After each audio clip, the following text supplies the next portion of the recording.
Good afternoon, students. Today we will again have 7th chapter which were not found to be complete. Physical change complete हो गया था, chemical change नहीं हुआ था। इससे पहले वाले वीडियो में मैंने आपको फ़िज़िकल चेंज तक समझाया था। बेटा मैंने फ़िज़िकल चेंज को मैंने आप लोग को रासायनिक बता दिया था, लेकिन फ़िज़िकल चेंज का मतलब क्या होता है? भौतिक। फ़िज़िकल मीन्स भौतिक होता है, चेंज मीन्स जो हम उसमें चेंज करते हैं, तो भौतिक परिवर्तन इसको कह सकते हैं। हमने यहाँ पे आपको फ़िज़िकल का मीन्स रासायनिक बता दिया था कि फ़िज़िकल को रासायनिक बोलते हैं, वो गलती से मिस्टेक हो गया था। तो यहाँ फ़िज़िकल को क्या बोलते हैं? भौतिक बोलते हैं। और चेंज क्या हो गया? परिवर्तन। तो भौतिक परिवर्तन जो होता है वो फ़िज़िकल चेंज होता है। और हम अब पढ़ेंगे केमिकल चेंज। केमिकल को हिंदी में क्या कहते हैं? रासायनिक। चेंज को आप समझ रहे हैं, परिवर्तन जो होता है। तो रासायनिक परिवर्तन क्या होता है उसके बारे में हम आज पढ़ेंगे। In a fireplace you use long to start a fire. Fireplace मतलब चिमनी बोलते हैं। जैसे हम लोग अपने घर में चिमनी का यूज़ करते हैं, अब तो बहुत कम करते हैं, पहले करते थे। तो एक चिमनी के अंदर जब हम यूज़ करते हैं, उसको स्टार्ट करते हैं, उसमें जो फायर को स्टार्ट करने के लिए हम किसका यूज़ करते हैं? लॉक्स का यूज़ करते हैं। मतलब चिमनी के अंदर एक लॉक्स लगता है जिसके थ्रू वो जो जलता है, उसी के थ्रू वो जलता है। The wood burns and turns into ash and smoke. और जब क्या होता है? वुड मीन्स लकड़ी को जब हम जलाते हैं, बर्न्स करते हैं, जब लकड़ी जलती है तो जलने के बाद वो किस में चेंज होती है? ऐश एंड स्मोक। ऐश मीन्स क्या होता है? राख, एंड स्मोक मीन्स धुआं। तो वो लकड़ी जलने के बाद किस में चेंज होती है? राख और धुएं में। The wood becomes a different kind of matter when it is burn. वो लकड़ी जो जलने के बाद क्या होती है? एक डिफरेंट काइंड का मैटर बनाती है, मतलब पदार्थ बनाता है। जब वो जलता है उसके बाद वो अलग तरह का एक पदार्थ बनाता है। व्हेन इट इज़ बर्न, जलने के बाद वो एक अलग तरह का मैटर बनाता है। This kind of change is termed as chemical change. और इस तरह का चेंज जो होता है उसे हम क्या कहते हैं? Chemical change. जैसे मैंने किसी चीज़ को जलाया, जैसे मैंने कागज़ को जलाया, तो वो जलने के बाद जो राख मिली तो वो एक तरह से उसमें चेंजिंग आई। तो इस चेंजिंग को हम क्या कहेंगे? Chemical change. मतलब एक रूप से दूसरे रूप में चेंज होना क्या हो गया? Chemical change. मतलब कागज़ से वो राख में बदल गया, तो वो हो गया हमारा, उसको क्या कहेंगे हम? Chemical change. The change in which one or more new substance are produced is called chemical change. और इस चेंज में अगर एक से ज़्यादा न्यू सब्सटेंस बने, अगर इसमें एक या एक से ज़्यादा सब्सटेंस बनते हैं तो उन्हें हम क्या कहेंगे? Chemical change. ठीक है। फिज़िकल चेंज में क्या होता है? एक या एक से ज़्यादा सब्सटेंस प्रोड्यूस्ड हो तो वो क्या होगा हमारा? Chemical change. A material not only change it's size and shape but also change into a new substance. और इसमें जो मटेरियल जो होता है वो नॉट ओनली चेंज, बस सिर्फ मटेरियल में चेंज नहीं होता, बल्कि इट्स साइज़ एंड शेप, उसकी साइज और शेप में भी चेंज होता है। But also change into a new substance. और इस तरह से वो चेंज होके एक नया सब्सटेंस बनाता है। सब्सटेंस मीन्स यहाँ पे हम ले सकते हैं पदार्थ, मैटर। ठीक है। सब्सटेंस का मतलब क्या होता है? पदार्थ। तो जो मटेरियल हम लेंगे वो उस मटेरियल का साइज़ शेप दोनों चेंज होगा, और चेंज होने के बाद एक न्यू सब्सटेंस बनाएगा। ठीक है। This new substance can not be changed back into the original substance. और वो जो सब्सटेंस न्यू बना होगा, उस न्यू सब्सटेंस को हम दोबारा चेंज करके बैक वाले पोजीशन में उसको नहीं ले जा सकते। जैसे हमने पेपर को जलाया, जलाने के बाद वो राख बन गया, तो क्या हम राख को चेंज करके फिर से पेपर बना सकते हैं? नहीं बना सकते ना। उसके ओरिजिनल जो उसका सब्सटेंस है, ओरिजिनल रूप है, उसमें उसको नहीं ला सकते हैं। तो इसी को हम क्या कहते हैं? Chemical change. फॉर एग्ज़ाम्पल है, जैसे आप देखिए, if you take paper and burn it changes into ash. जैसे एक पेपर को हम जलाते हैं तो वो चेंज हो जाता है किसमें? ऐश में। ऐश मीन्स राख। This is a chemical change. और ये क्या है? ये है chemical change. Because the paper change into ash, क्योंकि पेपर जो होता है वो चेंज हो जाता है ऐश में। अ न्यू सब्सटेंस, और वो एक न्यू सब्सटेंस बनाता है। सम एग्जाम्पल्स, और भी कुछ एग्जाम्पल्स हैं इसके, of chemical changes are cooking हम करते हैं, उसमें भी केमिकल चेंजेस होते हैं। An egg, changing milk into curd, और जैसे हमारा मिल्क होता है, मिल्क से दही बनता है, तो ये भी एक केमिकल चेंज है।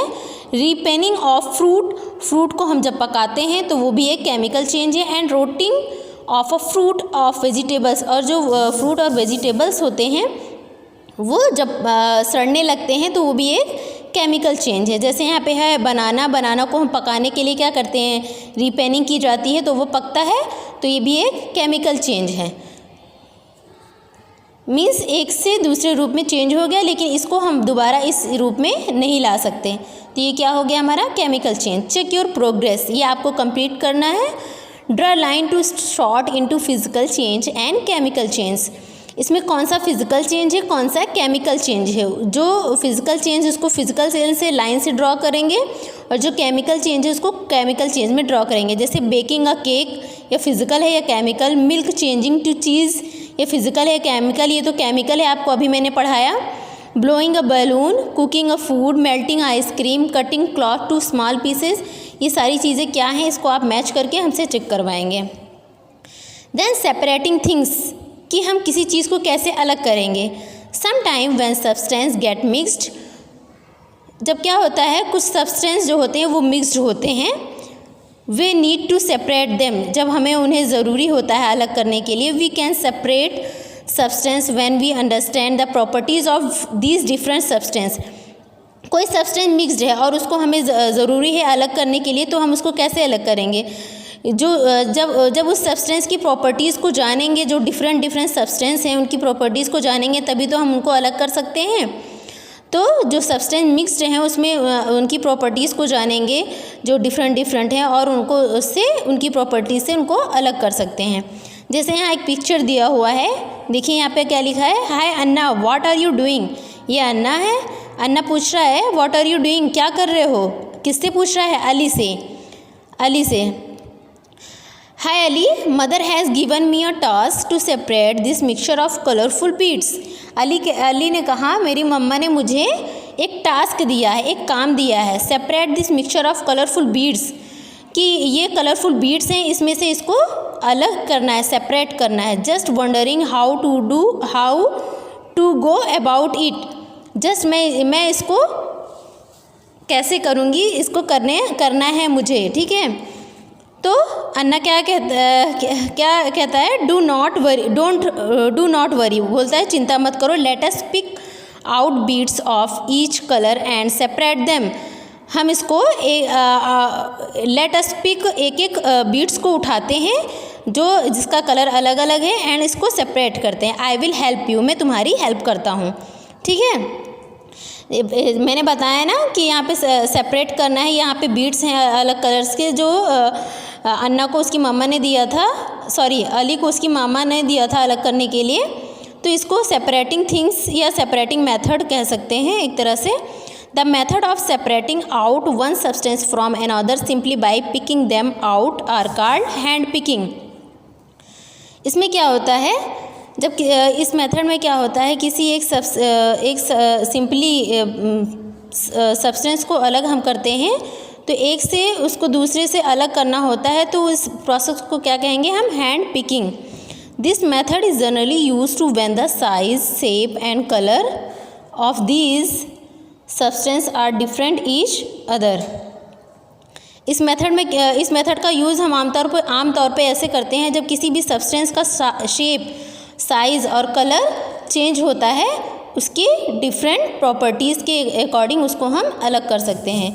इन दिस केस, इस केस में Ali and Anna can pick beads of each other colour and colours them separately. इस केस में अली और अन्ना ने एक बीड्स को पिक किया, उठाया, और उस कलर जो अलग अलग कलर के थे और कलेक्ट करके उसको सेपरेट किया, अलग किया। जो अलग अलग कलर के थे उनको अलग करके सेपरेट किया।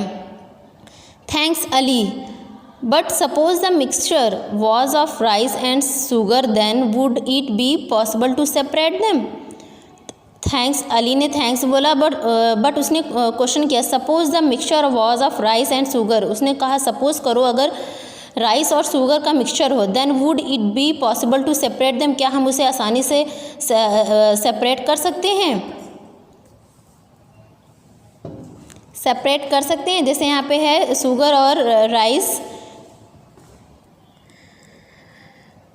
तो यहाँ पे अली ने कहा कि सपोज़ करिए आप अगर राइस और शुगर का मिक्सचर है उसको हम आसानी से सेपरेट कर सकते हैं, क्या ये पॉसिबल है?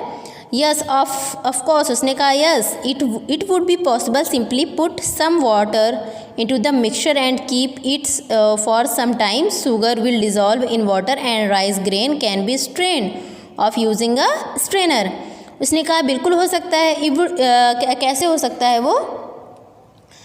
Simply put some water into the mixture and keep it for some time. हम एक वाटर लेते हैं और उस वाटर में मिक्स करते हैं शुगर और किसको, राइस को। वाटर में शुगर और राइस को मिक्स करते हैं तो क्या होगा, जो शुगर होगा विल डिज़ोल्व इन वाटर, जो शुगर होगा वो तो डिज़ोल्व हो जाएगा वाटर में।